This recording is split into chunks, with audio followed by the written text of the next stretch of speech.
जय हिंद साथियों, स्वागत है आप सबका आपके अपने YouTube channel study smart IQ में। और मैं हूं आपका दोस्त शेख सलीम। और आज मैं फिर आपके लिए लेकर आ चुका हूं SSC GD 2025 एग्जाम के लिए जी की जीएस की क्लास। जैसे कि आप सभी को पता है, हम यहां पर पढ़ रहे हैं मोस्ट इंपॉर्टेंट 500 MCQ। ठीक है, तो SSC GD एग्जाम के लिए जी की जीएस के मोस्ट इंपॉर्टेंट 500 MCQ यहाँ पर डिस्कस कर रहे हैं।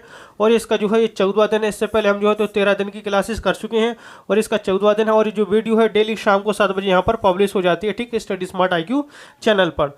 तो हम यहाँ पर क्वेश्चन उसी लेवल के हैं, ठीक है, जो SSC GD ने प्रीवियस ईयर में पूछे हैं और जो आगे भी पूछ सकता है, क्योंकि एग्जाम में सिर्फ कुछ ही दिन रह गए हैं। 4 तारीख से जो है 4 फरवरी से आपका एग्जाम स्टार्ट है। तो अगर आपको वीडियो पसंद आती है तो लाइक करें, शेयर करें, सब्सक्राइब करना ना भूलें हमारे चैनल को। एंड आपके कोई रिलेटिव्स हैं, आपके फ्रेंड्स हैं SSC GD की तैयारी कर रहे हैं, तो आप उनको ये वीडियो शेयर करें। तो चलिए पहला क्वेश्चन लेते हैं।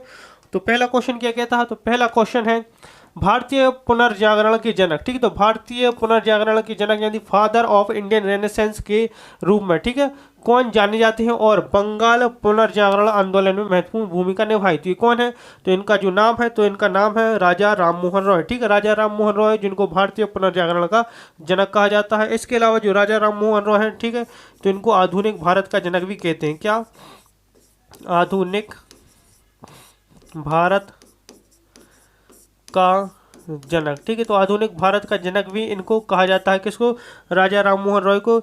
इसके अलावा जो राजा राममोहन रॉय हैं, ठीक है, तो इनको राजा की उपाधि किसने दी? तो इनको राजा की उपाधि दी थी अकबर द्वितीय ने, ठीक है, एक मुगल बादशाह थे अकबर द्वितीय, ठीक है, अकबर द्वितीय जो थे, तो इन्होंने जो है तो राजा राममोहन रॉय को राजा की उपाधि दी थी। फिर इसके अलावा राजा राममोहन रॉय जिन्होंने जो है तो ये ब्रह्म समाज की स्थापना की। किसकी? ब्रह्म समाज, ठीक है, ब्रह्म समाज की स्थापना की इन्होंने। इसकी स्थापना कब की थी? इसकी स्थापना की थी इन्होंने 1828 में। कहाँ पर की थी स्थापना? की थी कलकत्ता में, ठीक है, कलकत्ता में जो है इसकी स्थापना की थी। फिर इसके अलावा इन्होंने आत्मीय सभा की स्थापना की, आत्मीय सभा, ठीक है, तो आत्मीय सभा की स्थापना की थी इन्होंने, की थी इसकी 1815 में।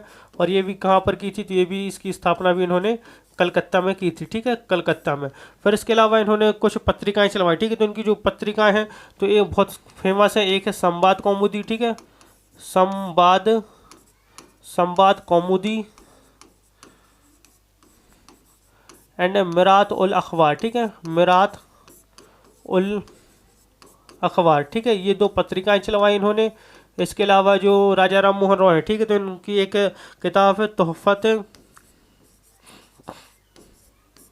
उल मुबाहिदीन, तोहफत उल मुबाहिदीन, ठीक है, तोहफत उल मुबाहिदीन जो है इनकी एक किताब है। और इन्होंने जो राजा राममोहन रॉय है तो इन्होंने सती प्रथा के खिलाफ खूब लड़ाई लड़ी, ठीक है, इसका खूब विरोध किया। और इन्हीं के विरोधों के चलते हुए 1829 में, कब? 1829 में विलियम बेंटिक ने, ठीक है, विलियम जो कि भारत का गवर्नर जनरल था, ठीक है, विलियम बेंटिक, ठीक है, इसने जो है तो 1829 में विलियम बेंटिक ने सती प्रथा पर रोक लगा दी, ठीक है, सती प्रथा पर इन्होंने रोक लगा दी थी।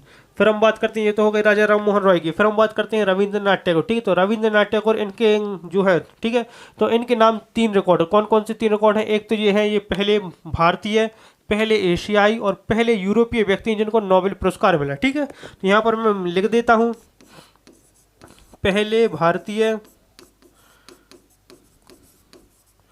पहले एशियाई एंड पहले गैर यूरोपीय, ठीक है, पहले गैर यूरोपीय, पहले भारतीय, पहले एशिया और पहले गैर यूरोपीय व्यक्ति जिनको क्या मिला? नोबेल पुरस्कार, ठीक है, नोबेल पुरस्कार विजेता, नोबेल पुरस्कार मिला इनको, ठीक है।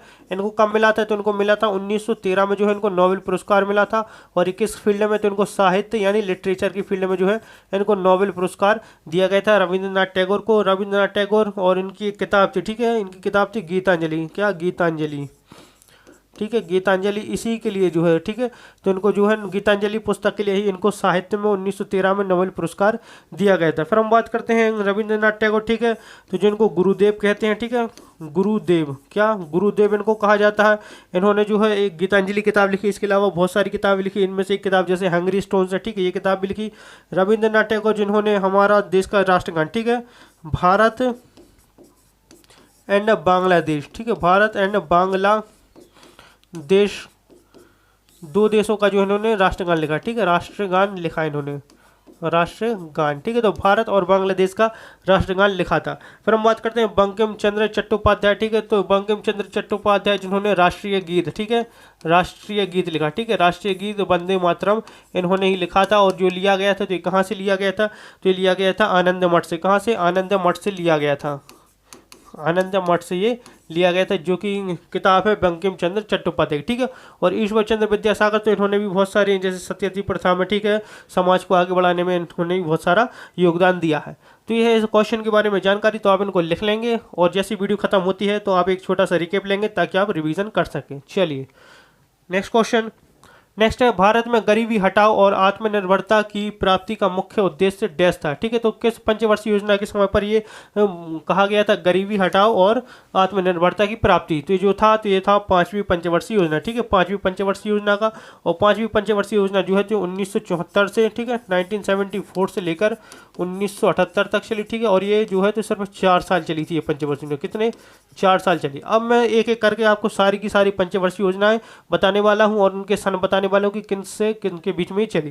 तो पहली पंचवर्षीय योजना की हम बात करते हैं, ठीक है। फर्स्ट सबसे पहली 1951 में शुरू हुई और 56 तक चली, ठीक है। अब हम बात करते हैं second, third, fourth, fifth, sixth, seventh, eighth, ninth, 10th, ठीक है। पहले हम 10 की बात कर लेते हैं।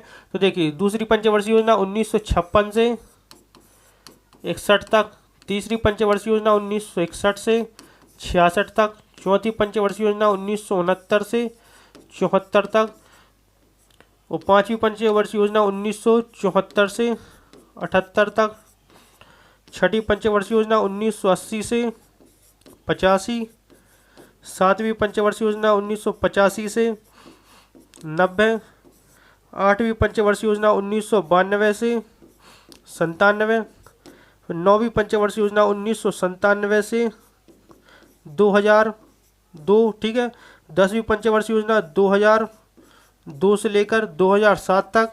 फिर 11वीं पंचवर्षीय योजना की बात करते हैं और 12वीं जो कि लास्ट पंचवर्षीय योजना थी, ठीक है। तो 11वीं पंचवर्षीय योजना, तो 11वीं पंचवर्षीय योजना ये 2007 से 2012 तक, और 12वीं पंचवर्षीय योजना 2012 से 2017 तक, ठीक है, 2017 तक। और ये अंतिम पंचवर्षीय योजना थी 12वीं पंचवर्षीय योजना, ठीक है। और पंचवर्षीय योजना, ठीक है, तो इसका जो है तो ये विचार कहाँ से लिया गया था, तो इसका जो विचार लिया गया था ये कहाँ से, सोवियत संघ से लिया गया था, सोवियत संघ, ठीक है, सोवियत संघ रूस से जो है इसका विचार लिया गया था, ठीक है। तो ये सारी की सारी पंचवर्षीय योजनाएं आप सन के साथ याद रखेंगे क्योंकि पूछ ली जाती है।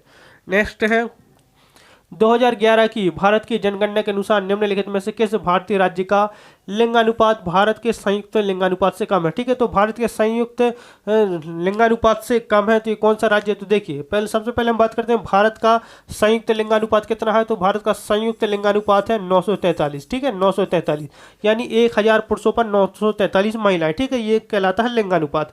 हम बात करते हैं ऑप्शन के हिसाब से, ठीक है। तो ऑप्शन के हिसाब से अगर हम बात करें गुजरात की, ठीक है, तो गुजरात का जो लिंगानुपात है ये कितना है, तो गुजरात का लिंगानुपात है 919। उत्तराखंड की बात करें तो इसका लिंगानुपात है 963। उत्तराखंड का लिंगानुपात ये है 948, और असम का है तो ये है 958, ठीक है, लिंगानुपात। तो अब यहाँ पर आप ऑप्शन में देख सकते हैं कि भारत का लिंगानुपात कितना है, 9। अब पूछा गया है इससे कि निम्नलिखित में से किस भारतीय राज्य का लिंगानुपात भारत के संयुक्त लिंगानुपात से कम है, ठीक है। तो कौन सा राज्य है, तो सबसे कम लिंगानुपात यहाँ ऑप्शन में किसका दिख रहा है, तो सबसे कम ऑप्शन दिख रहा है ऑप्शन ए गुजरात, ठीक है। तो गुजरात का जो लिंगानुपात है भारत के संयुक्त लिंगानुपात से सबसे कम है, और भारत का लिंगानुपात कितना है, 943 है। अगर पूछा जाता कि ओवरऑल, ठीक है, संयुक्त रूप से सबसे कम लिंगानुपात, ठीक है, सबसे कम लिंगानुपात किस राज्य का, ठीक है, राज्य। पहले तो हम बात करते हैं राज्य की, ठीक है। तो राज्य में कम लिंगानुपात किसका है, तो ये है हरियाणा का। कहाँ का, हरियाणा का लिंगानुपात जो है तो भारत में सबसे कम है, ये कितना है, ये है 877, कितना, 877 है लिंगानुपात। और अगर पूछा जाता है कि सबसे ज़्यादा लिंगानुपात राज्यों में किसका है, तो ये जो है तो किसका है, तो ये है केरल का, ठीक है। केरल का लिंगानुपात सबसे अधिक है, और केरल में जो लिंगानुपात है ये है 1084, ठीक है, यानी 1000 पुरुषों पर 1084 महिलाएं हैं केरल में। फिर हम बात करते हैं किसकी, हम केंद्र शासित प्रदेश की बात करते हैं, ठीक है, यूनियन टेरिटरी की बात करते हैं तो यहाँ पर अगर हम बात करें कम की, ठीक है, कम की, तो सबसे ज़्यादा जो है तो ये है दमन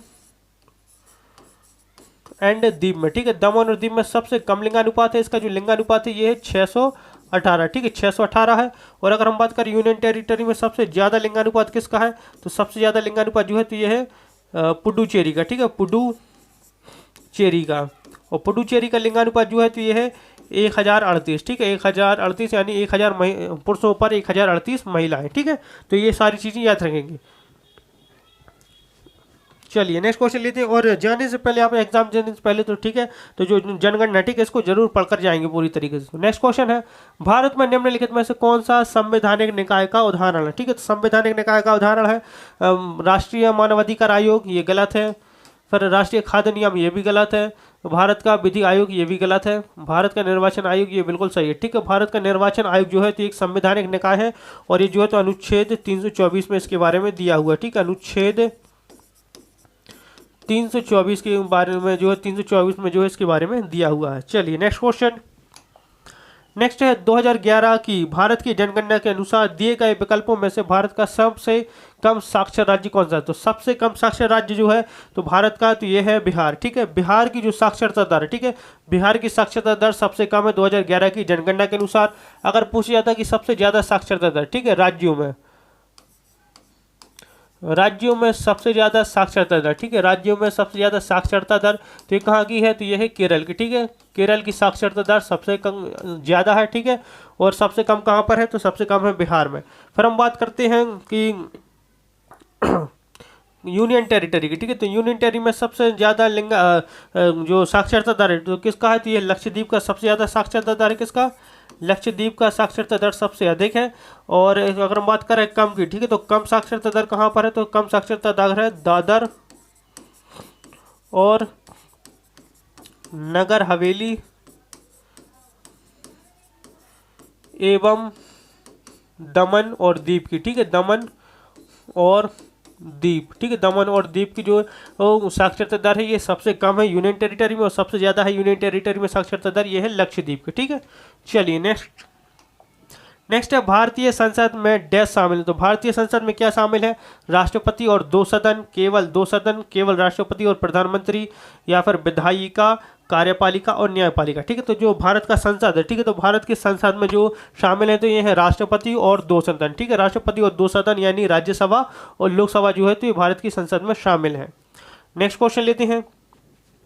नेक्स्ट है निम्नलिखित में से कौन सा युग में खेल व्यक्तित्व खेल से सुमेलित है, ठीक है। तो कौन सा व्यक्ति किससे संबंधित है। हम बात करते हैं स्मृति मंधाना हॉकी और ज्योति याराजी क्रिकेट। तो ये दोनों गलत है, क्योंकि जो स्मृति मंधाना है, ठीक है, स्मृति मंधाना जो है तो क्रिकेट से संबंधित है, ठीक है। इंडियन क्रिकेट की कैप्टन भी रह चुकी है, ठीक है, कौन, स्मृति मंधाना। और ज्योति आर्य तो ये किससे संबंधित है, तो जो ज्योति आर्य है तो ये संबंधित है किससे, तो ये संबंधित है एथलेटिक्स से, ठीक है, एथलेटिक्स,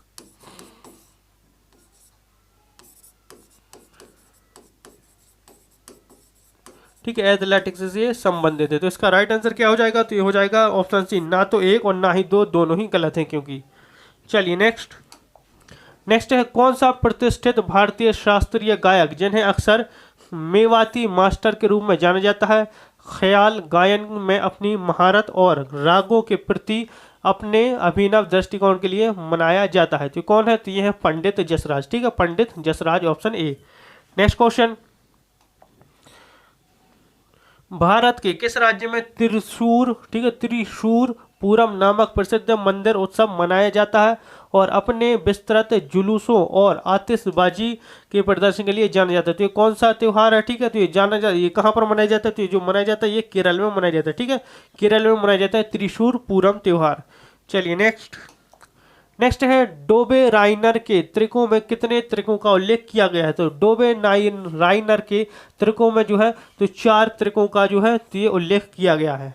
नेक्स्ट क्वेश्चन, गिद्धा नृत्य मुख्य रूप से किससे संबंधित है, ठीक है, तो जो गिद्धा, ठीक है, ये नृत्य जो है तो कहाँ पर मनाया जाता है, जो गिद्धा नृत्य, ठीक है, ये पंजाब पहली तो महिलाओं द्वारा किया जाता है, ठीक है, पंजाब की महिलाओं के द्वारा किया जाता है।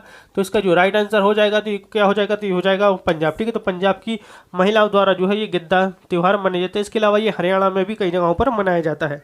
नेक्स्ट क्वेश्चन, शहर खादिर बेट, ठीक है, जैसे बेट भी कहा जाता है, ठीक है, शहर खादिर बेट जिसे बेट भी कहा जाता है। मैं कच्छ के रण में स्थित था जहाँ ताज़ा पानी और उपजाऊ मिट्टी थी, ठीक है। तो ये कहाँ पर स्थित था? तो ये है धौलावीरा, ठीक है, धौलावीरा में ये स्थित था। कहाँ पर? धौलावीरा।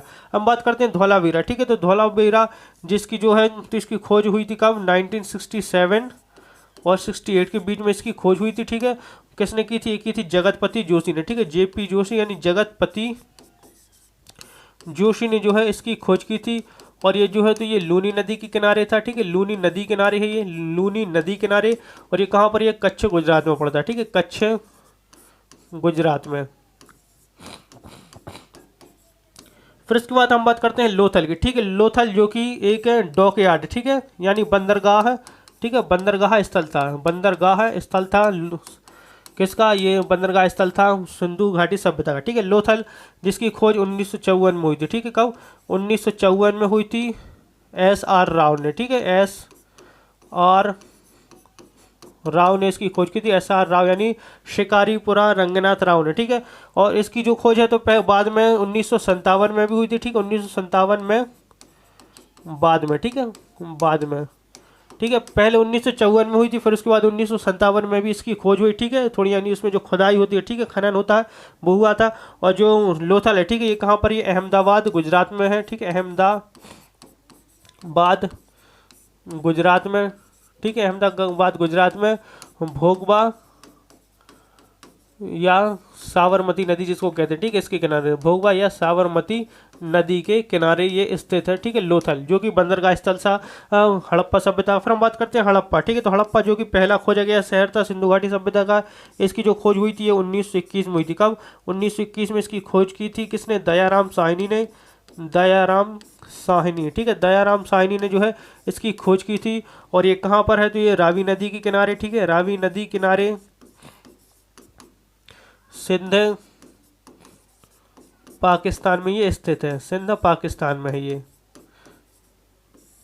फिर हम बात करते हैं मोहनजोदड़ो, ठीक है। तो मोहनजोदड़ो तो ये दूसरा खोजा गया शहर था, इसकी खोज जो है 1922 में हुई थी, ठीक है, किसके द्वारा?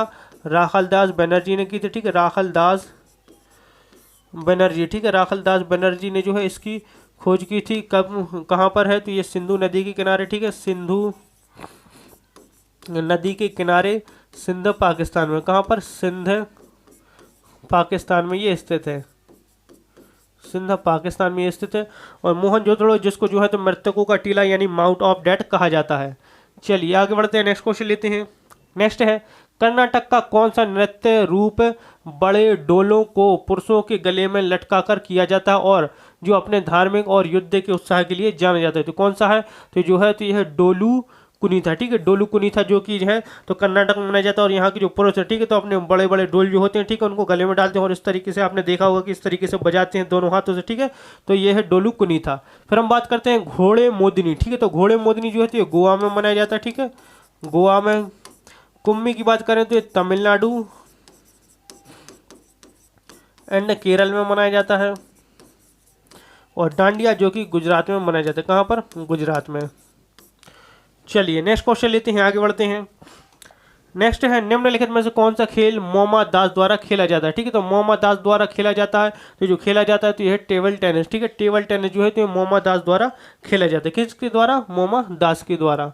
नेक्स्ट क्वेश्चन, महात्मा गांधी द्वारा दांडी मार्च किस वर्ष शुरू किया गया था? ठीक है, तो महात्मा गांधी द्वारा जो है दांडी मार्च किस वर्ष शुरू किया गया था? तो ये शुरू किया गया था कब? तो दांडी मार्च, ठीक है, ये हुआ था 1930 में स्टार्ट हुआ था। कब? 1930 में। अब हम बात करते हैं दांडी मार्च, ठीक है, जिसको हम दांडी यात्रा, दांडी मार्च, दांडी सत्याग्रह, दांडी आंदोलन,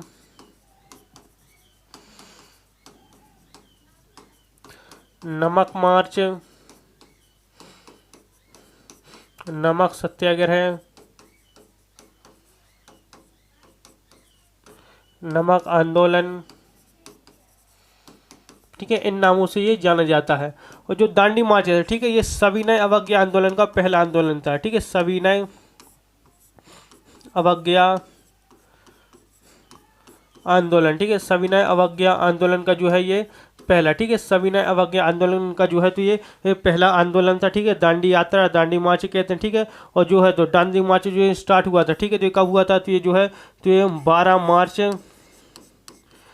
ठीक है, 1930 से स्टार्ट हुआ, ठीक है, ये यात्रा दांडी यात्रा, ठीक है। और जो है तो ये 6 अप्रैल 1930 तक जो है ये यात्रा चली। इस यात्रा में जो है तो गांधी जी अपने 78 अनुयायियों के साथ, ठीक है, 78 फॉलोअर्स के साथ थे।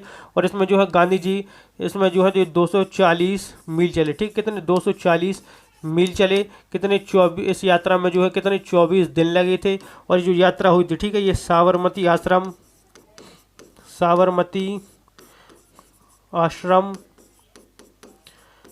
अहमदाबाद से शुरू हुई थी, ठीक है, अहमदाबाद, ठीक है, अहमदाबाद जो कि गुजरात में, ठीक है, अहमदाबाद से स्टार्ट हुई थी। और इसमें जो है गांधी जी ये दांडी नवसारी तक चले थे, ठीक है, दांडी नवसारी, ठीक है, दांडी नवसारी जो कि गुजरात में, ठीक है, यहाँ तक चले थे।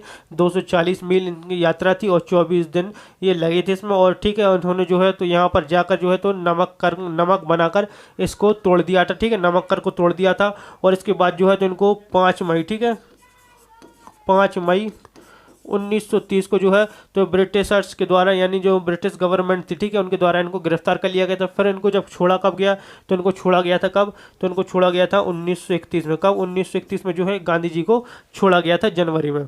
फिर हम बात करते हैं गांधी की, ठीक है, गांधी, तो जो गांधी है महात्मा गांधी, ठीक है, इनको महात्मा किसने कहा है, तो इनको महात्मा कहा था किसने, ये रविंद्रनाथ टैगोर ने, ठीक है, रविंद्रनाथ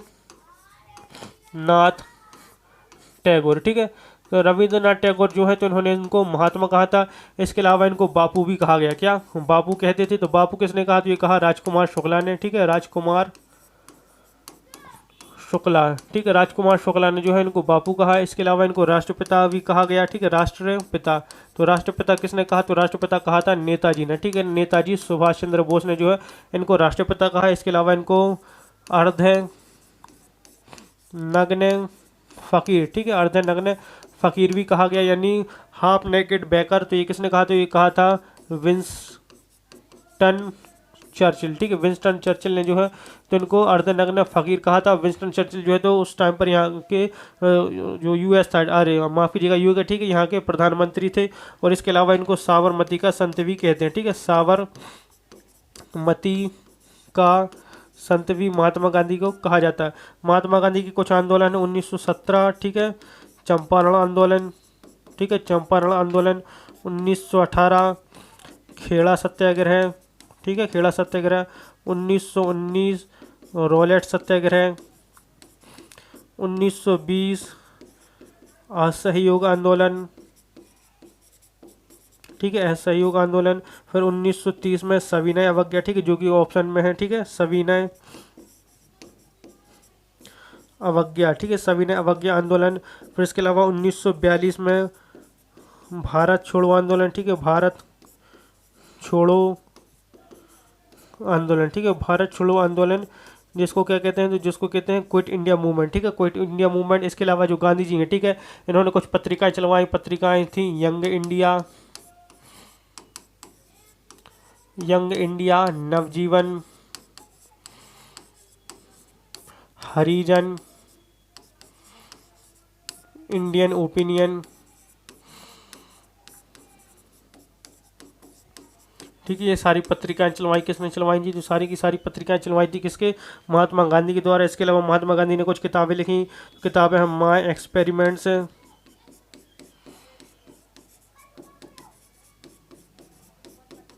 विद ट्रुथ, ठीक है, विद ट्रुथ, ये किताब लिखी इन्होंने।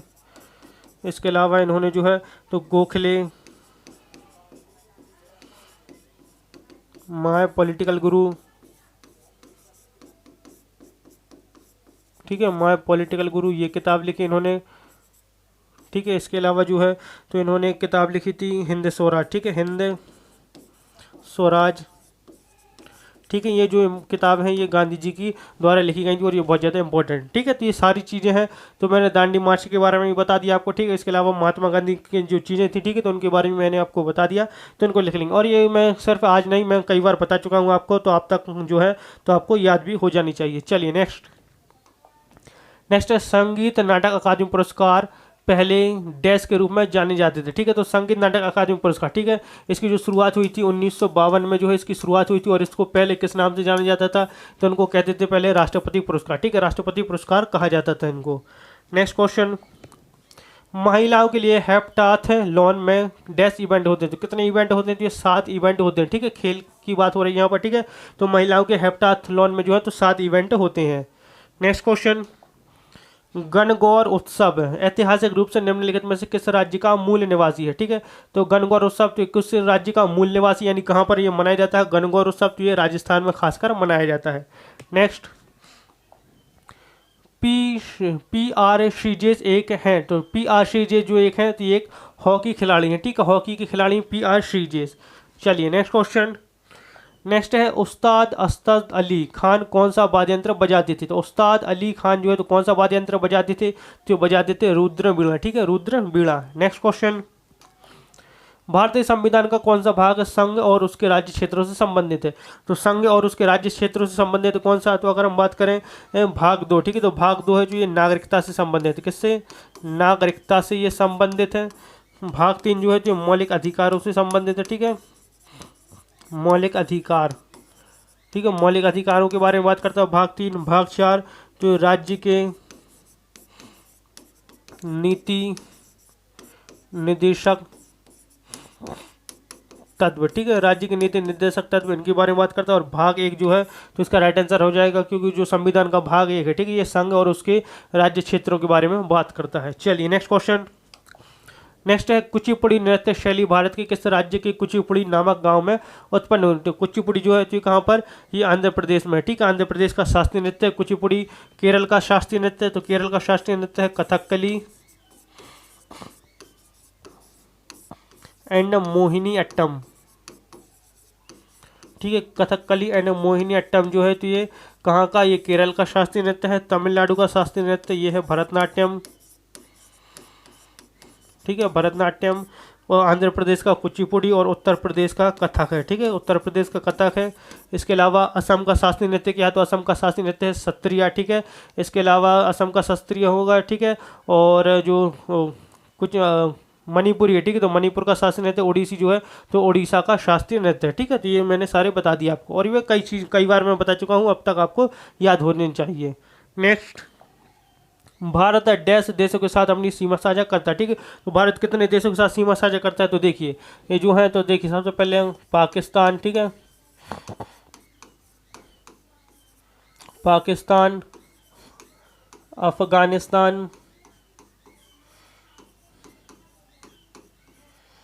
पाकिस्तान, अफगानिस्तान, चीन, नेपाल, भूटान, म्यांमार, बांग्लादेश, ठीक है। तो कितने देश हो गए, 1 2 3 4 5 6 7, ठीक है, तो 7, तो इन 7 देशों के साथ, ठीक है, 7 देशों के साथ जो है तो भारत अपनी भूमि की सीमा साझा करता है। इसके बाद पूछा जाता है कि समुद्री सीमा, ठीक है, तो समुद्री सीमा, ठीक है, समुद्री सीमा, तो भारत जो है तो समुद्री सीमा साझा करता है किन किन के साथ, तो ये समुद्री सीमा साझा करता है मालदीव के साथ, ठीक है, मालदीव एंड श्रीलंका के साथ, ठीक है, मालदीव और श्रीलंका के साथ जो है तो ये समुद्री सीमा साझा करता है, और अपनी भूमि की सीमा इन 7 देशों के साथ। चलिए नेक्स्ट, भारत की निम्नलिखित पंचवर्षीय योजनाओं में से कौन सी पूरी तरह से विफल रही थी, ठीक है, तो पूरी तरीके से विफल रही थी तो ये थी, तो भारत की पंचवर्षीय योजना ये तीसरी पंचवर्षीय योजना थी, ठीक है, तीसरी पंचवर्षीय योजना जो कि 1961 से लेकर, ठीक है, 1961 से लेकर 1966 तक चली थी। अब ये आता है कि ये जो पंचवर्षीय योजना थी, ठीक है, तीसरी पंचवर्षीय योजना 1961 से 66 चली, ये विफल क्यों रही, तो विफल ये इसलिए रही क्योंकि 1962 का भारत चीन युद्ध हुआ इसी टाइम पर, ठीक है, भारत चीन युद्ध हुआ इस समय, ठीक है, भारत चीन युद्ध हुआ इसी समय जो है तो 1965 में भारत पाकिस्तान युद्ध भी हुआ, ठीक है, भारत चीन युद्ध और भारत पाकिस्तान युद्ध, यानी 2 युद्धों के कारण जो है तो ये तीसरी पंचवर्षीय योजना जो है तो ये पूरी तरीके से सक्सेस भी नहीं हो सकी, और ये इसमें जो है तो बहुत ज़्यादा इसमें प्रभाव पड़ा था, ठीक है, तो ये है इसकी बात। चलिए नेक्स्ट है तो राष्ट्रीय ग्रामीण रोजगार गारंटी अधिनियम 2005, यह भारत के सभी ग्रामीण परिवारों को जो अकुशल मैनुअल कार्य करने के लिए स्वयं सेवा करते हैं उन्हें डैश दिनों के गारंटीकृत मजदूरी रोजगार का वादा करता है। तो कितने दिनों की गारंटीकृत मजदूरी रोजगार का वादा करता है? जो करता है 100 दिन का। कितना? 100 दिन का। तो ये थे हमारे आज के क्वेश्चन एसएससी जीडी 2025 एग्जाम के लिए। आई होप आपको हमारी वीडियो पसंद आई हो। अगर वीडियो पसंद आती है तो लाइक करें, शेयर करें, सब्सक्राइब करना ना भूलें हमारे चैनल को, और हम लगातार आपके लिए ऐसी वीडियो लेकर आते रहेंगे। तो मिलते हैं आपसे अगली वीडियो में, तब तक के लिए good luck and goodbye. Thank you.